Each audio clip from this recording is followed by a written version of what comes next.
Assalamualaikum warahmatullahi wabarakatuh. Nama saya Maisa Sani Putri dengan NPM 201.00239 dari kelas G. Di sini saya akan menjelaskan mengenai jenis-jenis visum et repertum untuk melengkapi ujian tengah semester mata kuliah forensik.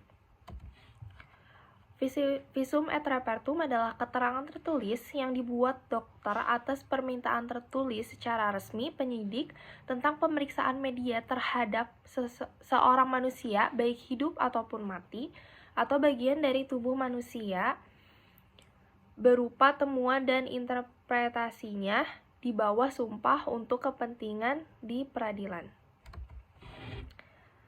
Jenis-jenis visum et repertum.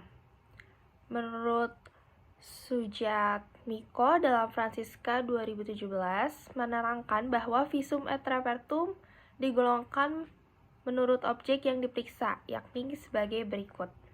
Yang pertama ada visum et repertum untuk orang hidup. Visum et repertum biasa atau visum yang dilakukan pada korban yang tidak memerlukan perawatan lebih lanjut. Biasanya pada korban yang lukanya ringan seperti lebam atau sebagainya.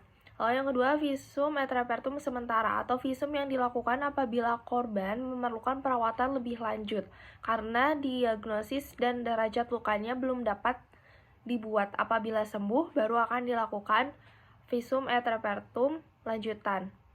Dan yang terakhir ada visum et repertum lanjutan atau visum yang dilakukan dalam hal korban tidak memerlukan perawatan lebih lanjut karena sembuh, pindah dirawat dokter, atau meninggal. Jadi visum et repertum untuk orang hidup itu ada 3.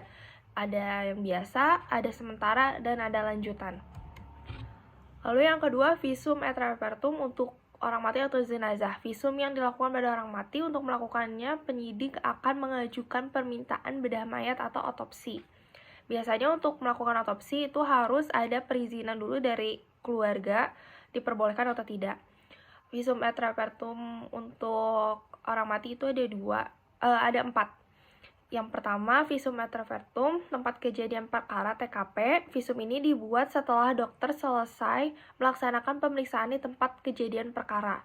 Yang kedua, visum et repertum penggalian jenazah. Visum ini dibuat setelah dokter selesai melaksanakan penggalian jenazah.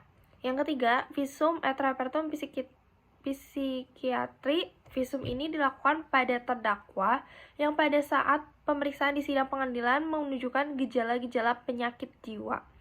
Dan yang terakhir, visum et repertum barang bukti. Misalnya, visum terhadap barang bukti yang ditemukan yang ada hubungannya dengan tindak pidana.